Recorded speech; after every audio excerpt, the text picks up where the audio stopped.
Hello guys, കുറച്ച് ദിവസമായില്ലേ വീഡിയോയ്ക്കൊന്നും കണ്ടിട്ടല്ലേ? എന്തു പറയാനാടോ. കഴിഞ്ഞ ആഴ്ച ഒന്ന് എറണാകുളത്ത് പോയിട്ടുണ്ടായിരുന്നു. പിന്നെ വരുമ്പോഴേക്കും ആകെ ടയേർഡായി, വൊമിറ്റിങ്ങും വയറുവേദനയൊന്നും പറയണ്ട. ഇപ്പോഴാണൊന്ന് നിവർന്ന് നിൽക്കാനായത്. പിന്നെ ഇന്നത്തെ ദിവസം ഞാൻ വീഡിയോ ഇട്ടില്ലെങ്കിൽ അത് മോശമല്ലല്ലേ? ഇന്ന് ജനുവരി 18 ഞങ്ങളെ വെഡ്ഡിങ് ആനിവേഴ്സറിയാണ്. അപ്പോൾ രാവിലെ തന്നെ അമ്പലത്തിൽ പോകാനുള്ള പുറപ്പാടാണ് കേട്ടോ. ഞാൻ സ്ഥിരമായി താലിമാല ഉപയോഗിക്കാത്ത ആളാണ്. പിന്നെ അമ്പലത്തിലൊക്കെയല്ലേ പോകുന്നത്, അതുകൊണ്ട് അതിടുന്ന രംഗമാണ് ആ കണ്ടത്. അങ്ങനെ ഞങ്ങൾ രാവിലെ തന്നെ എണീച്ച് കൂത്തുപറമ്പ് തൃക്കൈക്കുന്ന് അമ്പലത്തിലേക്കാണ് പോയത്. അവിടെ പോയി പ്രാർത്ഥിച്ച് കുറച്ച് വീഡിയോസൊക്കെ എടുത്ത് നമ്മൾ ആനിവേഴ്സറിക്ക് അല്ലേ ഒരു കടുംപായസം അങ്ങോട്ട് കഴിപ്പിച്ചു.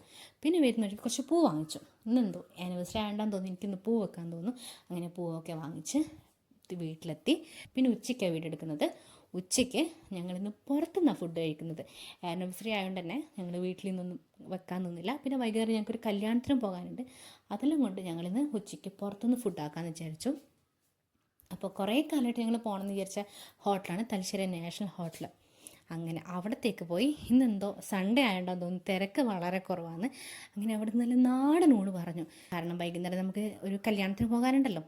അപ്പോൾ ബിരിയാണി ഒന്നും വേണ്ടെന്ന് വിചാരിച്ചു. അങ്ങനെ നല്ല നാടൻ ഊണ് പറഞ്ഞു. പിന്നെ അതിൻ്റെ കൂടെ നല്ല അയക്കൂറ പൊരിച്ചതും അതുപോലെ നല്ല പാഡ്സ് എനിക്ക് വലിയ ഇഷ്ടമല്ല.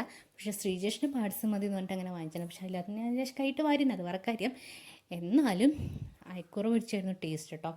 അങ്ങനെ അതൊക്കെ കൂട്ടി നല്ലൊരു ഊണ് കഴിച്ചു. നല്ല ടേസ്റ്റ് ഉണ്ടായിരുന്നു കേട്ടോ. നാഷണൽ ഹോട്ടലിലെ ഫുഡും കാര്യങ്ങളൊക്കെ ഫേമസ് ആണല്ലോ അല്ലേ. അങ്ങനെ അതൊക്കെ കഴിച്ചുമ്പോൾ നേരെ പോയത് മാളിലേക്കാണ്. നമ്മളെ ആനിവേഴ്സറി ആയതുകൊണ്ട് നമ്മൾ പുറത്തങ്ങനെ വേറെ എവിടെയും പോയില്ലല്ലോ. അങ്ങനെ നേരെ മാളിൽ പോയി. അവിടെ പോയിട്ട് നമ്മളൊരു ഫ്രണ്ടിന് ഡ്രസ്സ് എടുത്തു. ഞങ്ങൾക്കൊരു ഫ്രണ്ടിന് ഗിഫ്റ്റ് കൊടുക്കാനുണ്ടായിരുന്നു കല്യാണത്തിൻ്റെ. അങ്ങനെ അവിടെ നിന്ന് പോയിട്ടൊരു ഡ്രസ്സൊക്കെ എടുത്ത് പിന്നെ കുറച്ച് നേരം അവിടെയൊക്കെ ഇരുന്നിട്ട് നേരെ വീട്ടിലേക്ക് വിട്ടു. കാരണം ഉച്ചയ്ക്ക് ഫുഡ് കഴിഞ്ഞാൽ ഒരു ഉറക്കം നിർബന്ധമാണല്ലോ. അങ്ങനെ നേരെ ഉറങ്ങാൻ പോയി. അപ്പോൾ അത്രയേ ഉള്ളൂ. Subscribe my channel.